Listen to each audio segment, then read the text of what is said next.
Salut à tous, on se retrouve aujourd'hui pour parler du FC Barcelone en ce mardi 15 octobre et on commence directement avec les joueurs du Barça en sélection. Il y en a un qui a joué hier, seulement un. C'est Jules Koundé avec l'équipe de France. La France jouait contre la Belgique, l'équipe de France s'est imposée 2-1 hier soir. Donc Koundé a fait une belle partie, il a commencé titulaire, fait vraiment un bon match, en plus victoire de son équipe, donc parfait maintenant.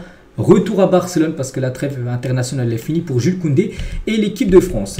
Aujourd'hui au programme, il y a par exemple l'Espagne qui joue, où il y a pas mal de joueurs, on sait du FC Barcelone, comme par exemple Pedri ou même, je sais pas, tiens, Lamine Yamal. Bon, Lamine Yamal n'est pas là, on parlera juste après, mais regardez le 11 attendu.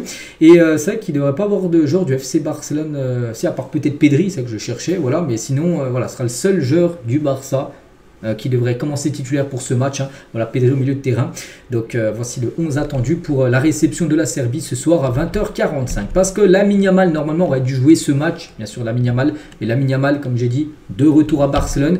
Et hier, il a passé des tests et on en sait un petit peu plus de ce qu'il a. Communiqué médical officiel de la part du FC Barcelone.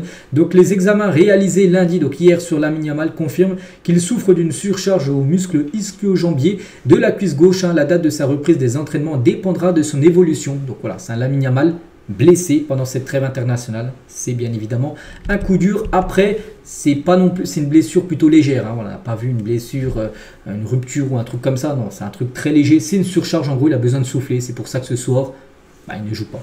Il est déjà de retour à Barcelone. Il regardera le match à la télé. Et d'après le journal Sport, Lamine Yamal devrait même jouer contre Séville. Le prochain match, c'est dans 5 jours. On est le 15 et le 20 contre Séville. Et pourrait même être disponible pour le match contre Séville.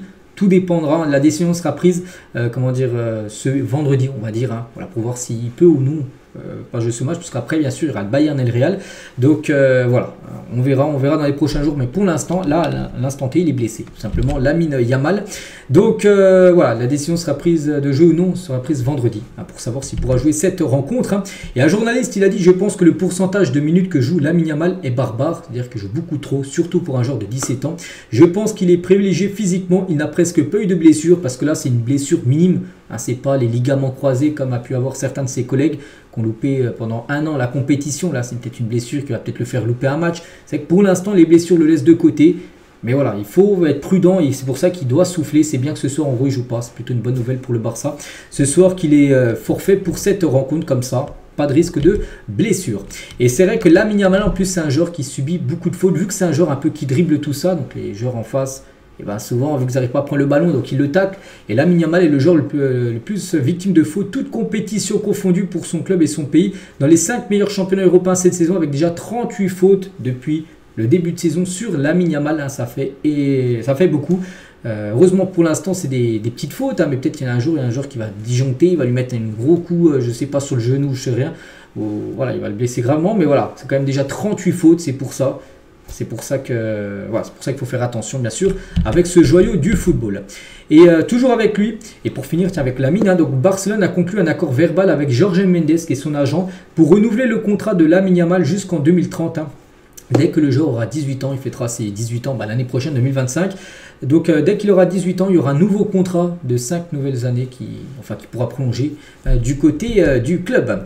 On continue avec les journaux. Aujourd'hui, Mundo Deportivo Sport, je vous le montre tous les jours. Donc Mundo Deportivo, ça titre 2016. Voilà, je ne sais pas trop pourquoi. C'est peut-être par rapport au contrat tout simplement des 3 joueurs là, avec Gavi, Pedri et Araujo. Je ne sais pas si c'est 2016 ou plutôt peut-être 2026. Je pense que ce serait plutôt 2026.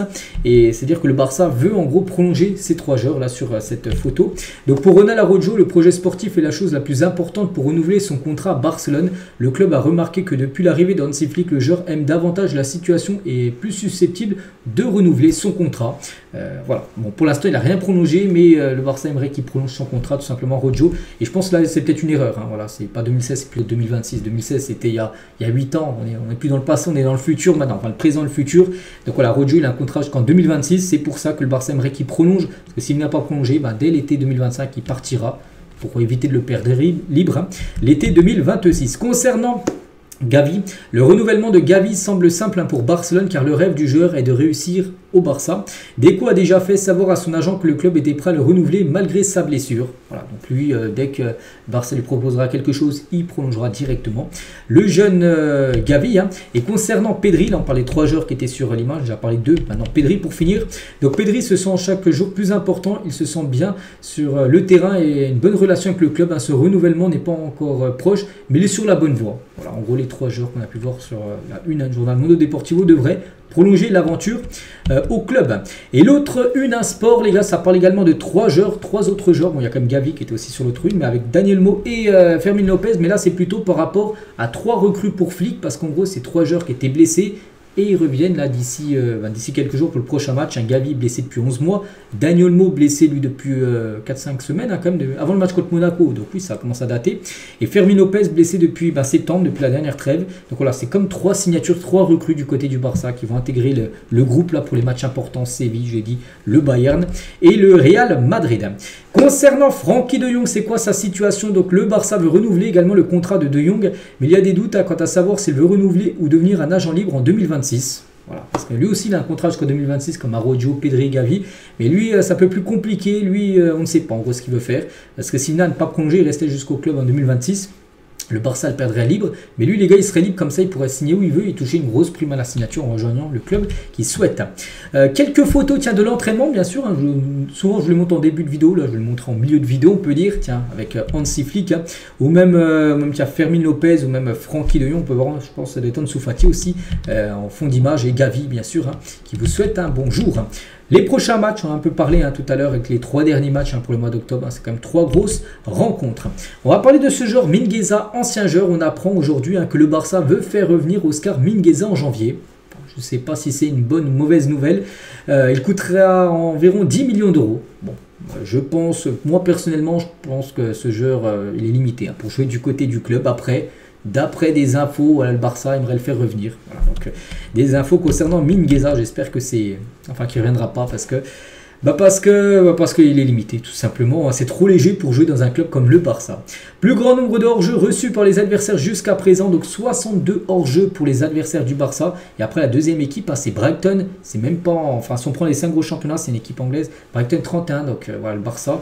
La ligne défensive arrive à mettre énormément les attaquants adverses hors jeu, parce que voilà, ce classement est totalement fou, c'est très serré, et là, puis là on passe du Barça qui a le double par rapport à Brighton, c'est fou. Le nom de l'ancien entraîneur du Barça, Pep Guardiola, a été évoqué pour devenir le prochain entraîneur de l'Angleterre. Il devrait décider de son avenir dans les semaines à venir parce que Guardiola est en fin de contrat en fin de saison avec City et il pourrait peut-être devenir sélectionneur de l'Angleterre, lui qui a été ancien joueur et ancien coach bien sûr du côté du club du Barça.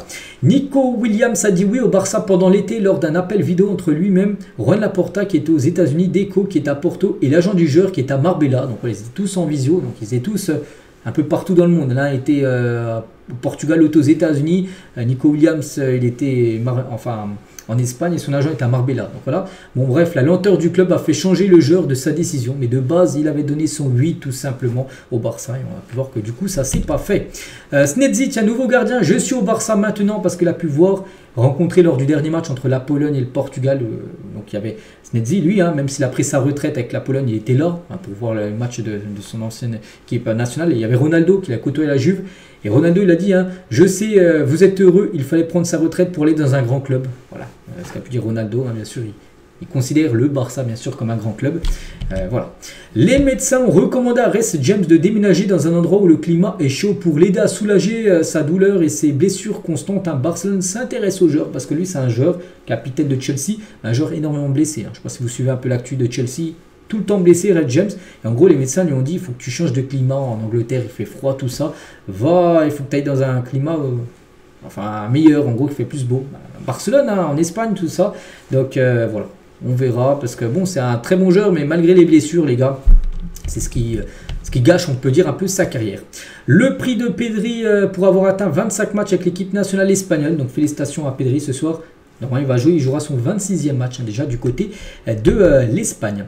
Franck Kessie, ancien joueur, le footballeur le plus intelligent avec qui j'ai joué, Ousmane Dembélé. un ancien joueur également du FC Barcelone.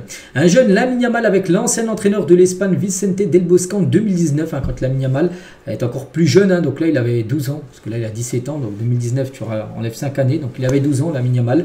Voilà, on commençait déjà à parler de lui, hein. Voilà, enfin, c'était déjà un énorme talent, puis maintenant on voit 5 ans plus tard ce qu'il fait, mais il prenait une photo avec le sélectionneur de l'Espagne. Hansi Flick a empêché Barcelone de signer un milieu de terrain défensif, il pense que le poste est bien couvert. Voilà, il y a peut-être des noms un milieu défensif qui aurait dû venir. Il a dit on a déjà ce qu'il faut avec Gavi, avec Casado, avec Christensen qui peut occuper cette position. Il y a déjà voilà, ce qu'il faut au poste de milieu défensif. C'est peut-être d'autres postes où j'ai besoin de renfort. Et Hansi Flick compte énormément aussi sur Marc Bernal, qui est un joueur aussi qui peut occuper ce poste de milieu défensif malgré qu'il est blessé. Donc voilà, ce sera un joueur très important à l'avenir et pense qu'il peut marquer une époque à Barcelone. Voilà, bah après, dommage, il s'est fait les ligaments croisés, c'est Marc Bernal. On lui envoie beaucoup de force, il devrait revenir début de saison prochaine. On finit avec lui aujourd'hui. Voilà les gars ce qu'il y avait à dire. J'espère que ça vous a plu. On se retrouve nous demain mercredi, hein, pour le prochain numéro. À demain.